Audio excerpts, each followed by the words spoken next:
Halo guys, kembali lagi di sini bersama dengan saya. Di sini mau menemani kamu kemana sih arah jalannya Pendakorlap. Nah, itu sih langsung aja ya.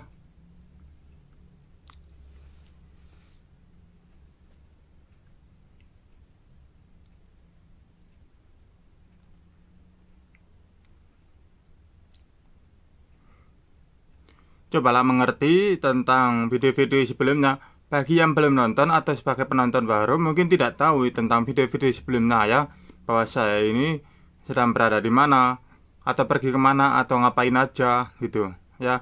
Bagi yang tidak tahu silakan bisa cek berada di video-video sebelumnya. Jangan lupa subscribe dan comment on share. Oke, terima kasih. Baik, tentang di sini ada jalan-jalan ini. Kenapa di sini jalannya banyak yang rapi?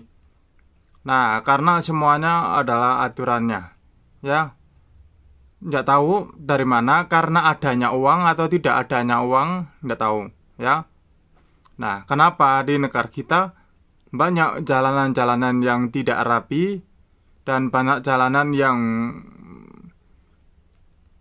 jalanannya itu seperti misalnya kalau harusnya di sini kan ada penyeberangan jalan ya kan, cat-cat di tengah jalan itu warna putih-putih itu ada dan tertata rapi. Tempat penyeberangan khusus orang tua atau anak-anak yang disabilitas misalnya ya, itu juga ada. Atau istilahnya ya udah langsung bilang aja tempat penyeberangan khusus penyeberangan manusia gitu-gitu. Itu tertata dan ada rapi. Nah, sedangkan di negara kita kenapa warnanya kok pucat, pudar atau lecet atau ngelupas atau kenapa? Atau kurang uang untuk membuat suatu pekerjaan seperti itu. Iya kan? Di sini tuh perjalanannya di sebuah kota, ya perjalanannya di sebuah kota tidak mengganggu pengendara mobil maupun motor, ya dibebaskan mau pakai sepatu roda, mau jalan kaki bebas, tinggal jalan aja ya jalan aja, santai aja gitu, naik mobil gitu kan, itu bisa ditaruh di mana yang jauh gitu, kemudian kita jalan-jalan keliling-keliling gitu bisa.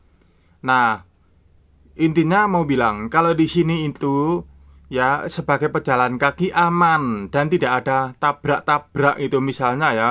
Kalau di tempat kita kan bagi pejalan kaki ya sering ditabrak kan sama pengendara mobil, pengendara motor ya kan. Nah, karena apa? Apakah kurang disiplinnya pengendara mobil, pengendara motor ya, kurang disiplinnya karena harus melanggar ya kan, harus melanggar, taat aturannya itu sangat minim gitu, harus melanggar dan ya seperti apalah gitu ya kan. Nah, harusnya disiplin, dalam arti disiplin adalah sebagai pengendara motor, pengendara mobil itu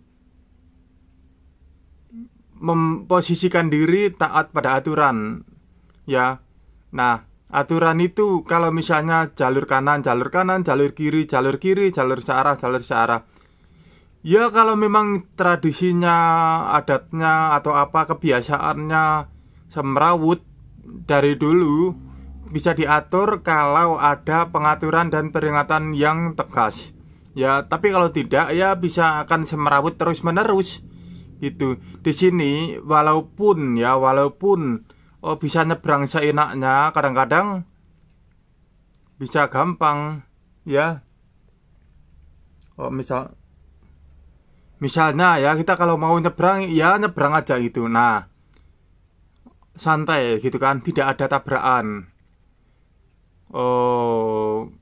Di sana itu enak gitu loh.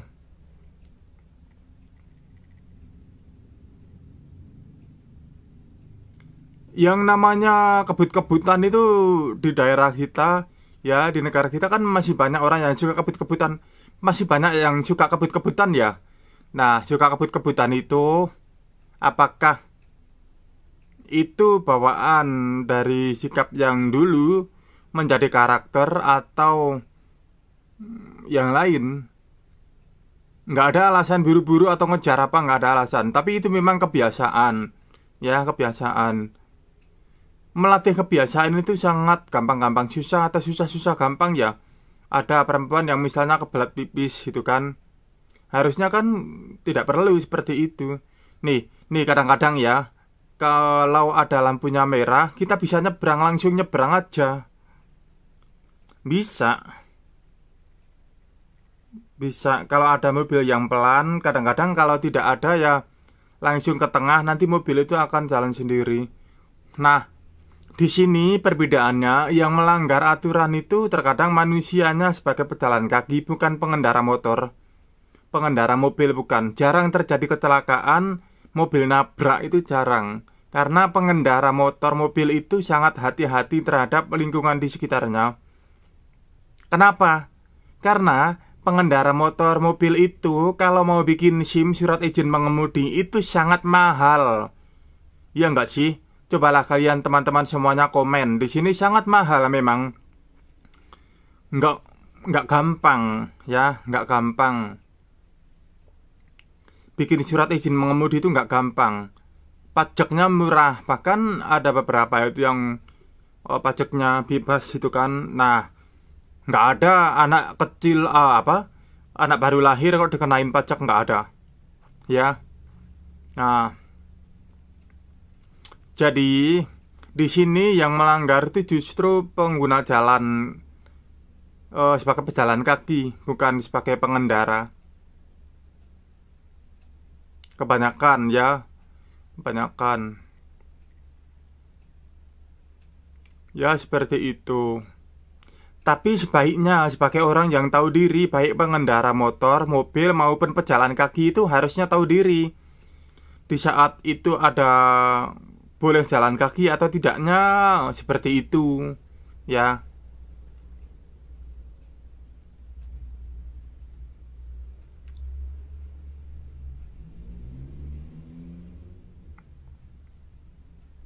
Di sini kalau malam gemerlap kota, banyak lampu-lampu dan lain-lain itu sangat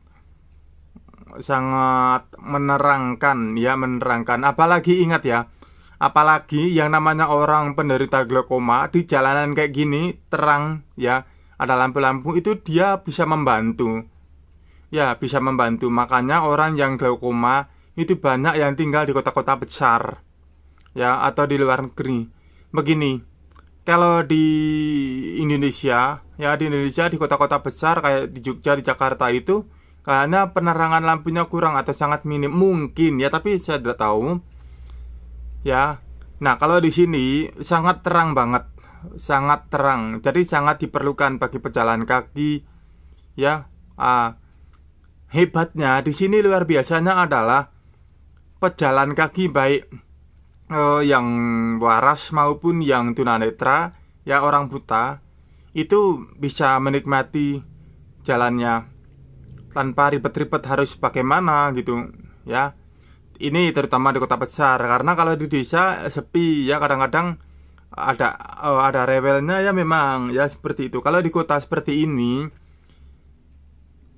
sangat membantu orang disabilitas. Ya, salah satunya yang pakai sepatu roda, yang pakai tongkat-tongkat itu biasanya kan orang buta gitu kan. Maaf, bukan sepatu roda, tapi kursi roda. Nah, ya kan ada orang yang pakai kursi roda jalan sendiri itu ada.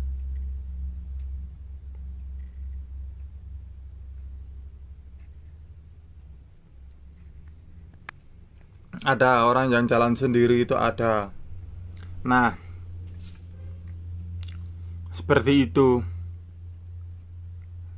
Jadi kalau untuk orang yang misalnya yang glaukoma ya, yang glaukoma itu kan pandangan, lapang pandang mata itu kan sedikit ya, sedikit ya, tidak luas, tidak lebar itu. Jadi sering nubruk-nubruk itu seperti itu.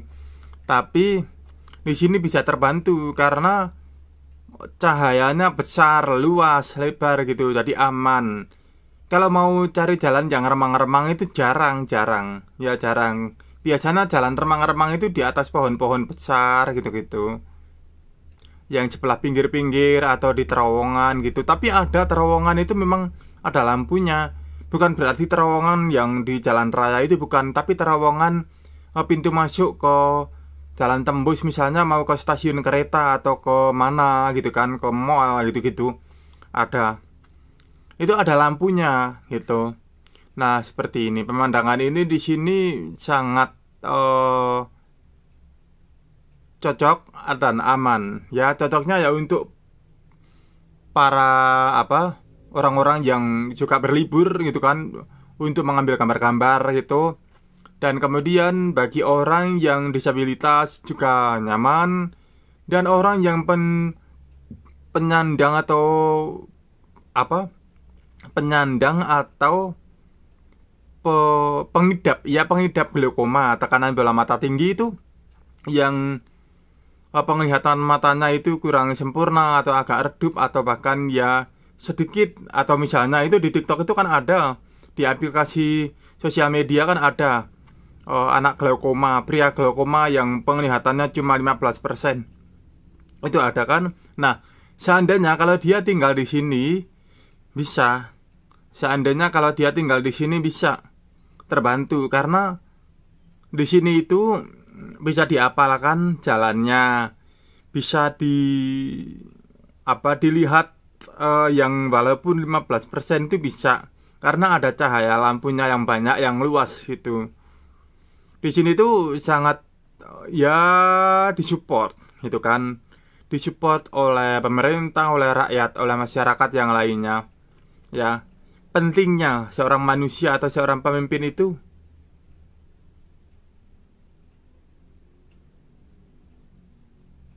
mengetahui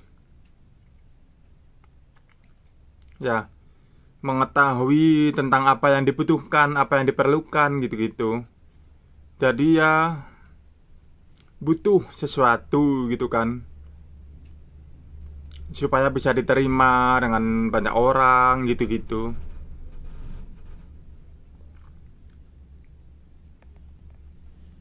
Bagaimana? Kalian sudah melihat semuanya ya?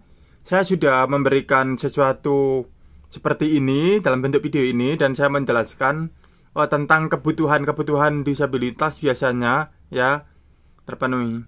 Misalnya di Jakarta saat itu ada Anies Baswedan ya, misalnya ya, ada jalan khusus sepeda, ada jalan khusus kendaraan motor, ada jalan khusus disabilitas ya. Ada misalnya di rumah sakit gitu kan, atau di mall-mall ada yang pakai sepatu roda, pakai kursi roda gitu kan, dibutuhkan lah gitu-gitu.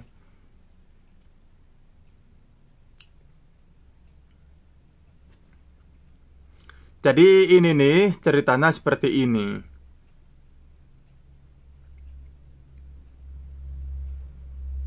Ya. Oke, sampai di sini aja dulu ceritanya. Nanti kalau saya akan berbicara ya, saya berbicara. Tuh di sini kan pemandangannya keren kan, banyak lampu-lampunya, lampu hias, lampu apa gitu. Apa karena ini memang adanya untuk bulan Januari saja gitu kan?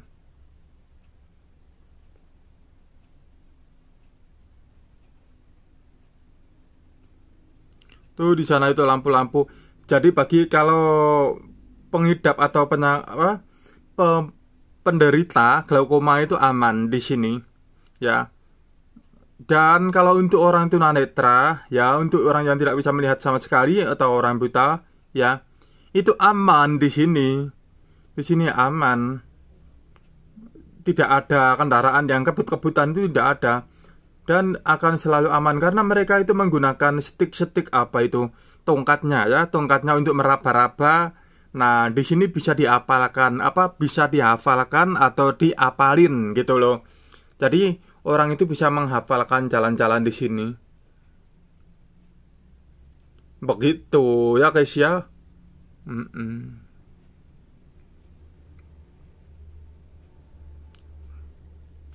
Dan banyak pejalan kaki kan. Nah, kan seperti ini kan, mobil berhenti, kita jalan, enak kan di sini kan. tidak ada yang kebut-kebutan. Kenapa? Kalau seandainya kok udah bikin SIM, nanti pelanggaran dicabut. Gara-gara apa? Misalnya gara-gara tidak bisa mengemudi, gara-gara lupa mengemudi, insomnia, amnesia, gara-gara apa? Ya kesalahan-kesalahan pengguna gitu kok. Iya kan? Kesalahan-kesalahan pengguna atau pengendara gitu. Kalau salah ya nanti bakal dicabut. Itu. Seperti itu. Jadi di sini memang bikin surat izin mengemudi itu nggak mahal. Nggak murah itu loh, mahal itu.